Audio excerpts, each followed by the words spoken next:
You said it. That's what you said. Napasa po No, yung... that's what you said. Opo. You said that meron plano ang presidente iba sa batas. Hindi, sir, sagutin yung tanong ko, huwag tayong paikot-ikot. Hilo na nga ako paikutin mo pa ako, lalo ako nahilo. This year. This year lang? So it took nga 1 year. Wow. Oo. So don't worry, may 5 years pa naman So, Kasalanan nga siguro ng presidente yun, Brad. no. Naawa na ako sa presidente. You know naman, hindi ako close sa presidente. Pero naawa naman ako. First of all, may I agree with you. Hindi ko na ulitin, but agree. Pero alam mo, lahat ng tao may talent So kung ang talent yung mag-ipon ng pondo, dapat lumipat kayo sa land bank. Hindi, kasi kaya ka na sa agency alam mo, ngayon ko lang aaminin to. Last year, I disagreed with Senator Cynthia Villar nung sinabi niya, alam mo, hindi lang yung laki ng pondo, paano i-utilize. Kasi I've been with many agencies and working in DFA, we work with all departments. Usually, pag binigyan ka ng mas malaking pondo, tumataas din yung yung efficiency mo. Tapos minsan, halimbawa, kulang yung pondo mo, so hindi mo ma-complete, kaya nawawala ng gana. But hearing the percentage today, kung ang passing sa high school is 75, ang grade nyo lahat 29%, 3%, etc.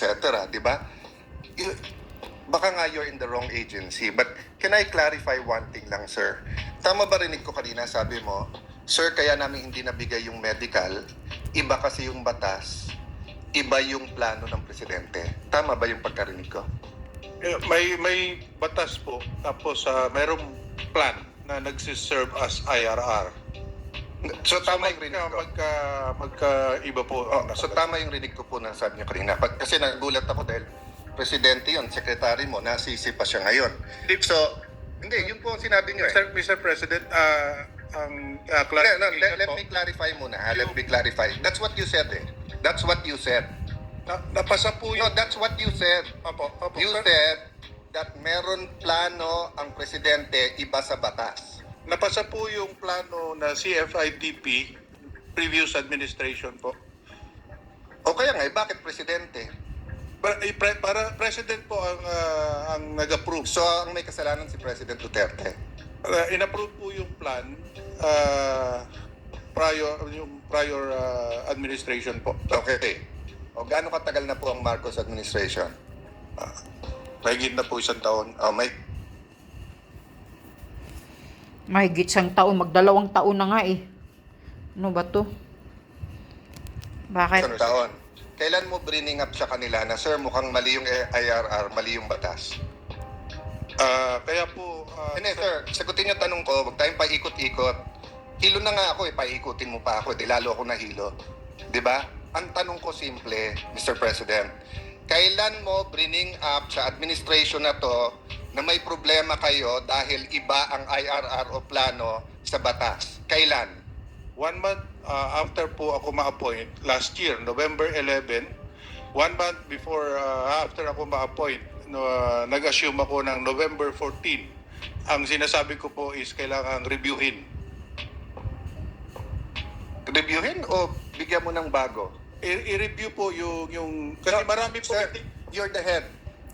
Ang mga senador ang nagsasabing dapat Bubu i-review. talaga to. Congressman dapat i-review. Ang media dapat review.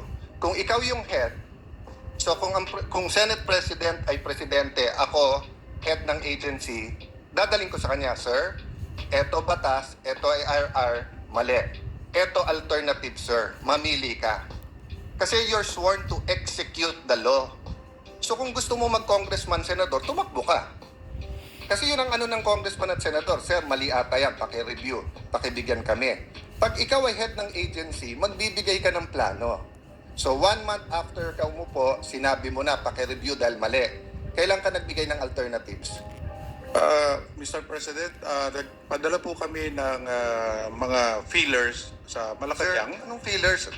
Nilang tanong ko nagpadala ba kayo ng alternative o hindi? Nagpadala po kami at actually mayroon pong utos sa amin ang presidente ngayon na mag-submit na ng total plan, no? O kaya para sir, po yung buong parang long term So plan. sir, hindi ka nababagalan na after 1 month after kang i-appoint at 1.5 year na ang presidente, saka ka palang gagawa ng plano. Hindi ba dapat pagka sinubmit mo at may alternatives ka, mamimili na presidente? Ngayon, kung wala kang alternative na sinabi gawin ng plano, bakit wala ka pang plano? Nalikturan ka tuloy. Matanda ka pa naman kay Cayetano. O ngayon, ikaw ang nalikturan. Alternative na sinabi gawin ng plano, bakit wala ka pang plano? So hinihintay mo pa? Ang presidente, ilan po ang iniisip niya? Nakita mo ba sa APEC kung ilan ang inattendan niya? Medyo iba sa ibang presidente, ang daming inattendan everything. So iisipin pa niya trabaho mo o ikaw mag-iisip nung trabaho mo? Kasi Mr. President, hindi ako nagsalita sa Agri. But sa isang press con, sinabi ko na ang presidente ay Secretary Agriculture. Step up naman kayo. Kayo naman ang magtrabaho para sa kanya. Baliktad Parang siya PSG, kayo presidente. You want him to take a bullet for you Kung hindi ko clarify, kukunin ng media yan, yung ng statement mo kanina Iba kasi ang batas, iba ang plano ng presidente. So kung hindi ko clarify, yun ang kinuha ng media, definisi mo pa presidente. So klaro ba yun o hindi? So kailan mo isasubmit yung plano, sir? Nakasubmit na po, Mr. President. When did you submit it? Bali, after nung meeting po namin, binigyan ako ng a month. Tapos na-submit namin first week of November. Okay. So do you see my point? That at the time na ito IRR, ito batas. So I commend you kung nakita mo mali yung IRR. Ba't hindi ka mag-submit ng tama kaagad? So isang tanong, isang sagot tayo.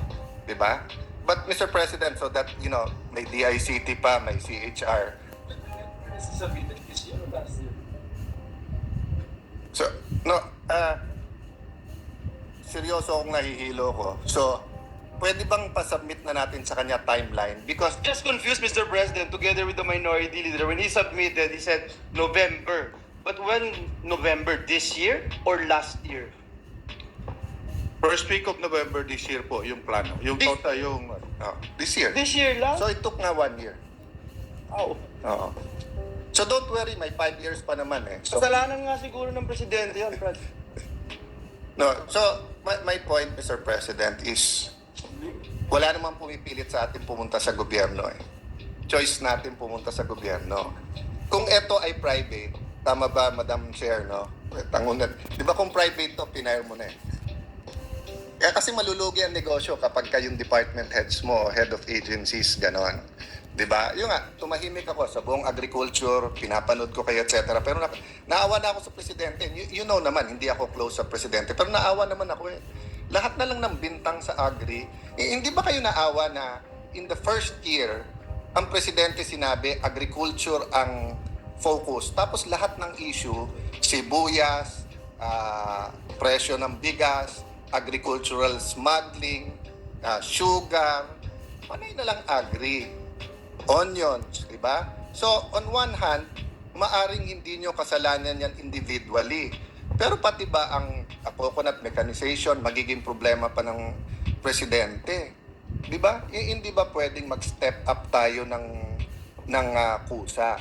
So, Mr. President, what I'd like them to submit, yung 2 agencies na to, as a sample sa agriculture, mag-submit sila ng timeline para makita natin and sila mismo makita nila.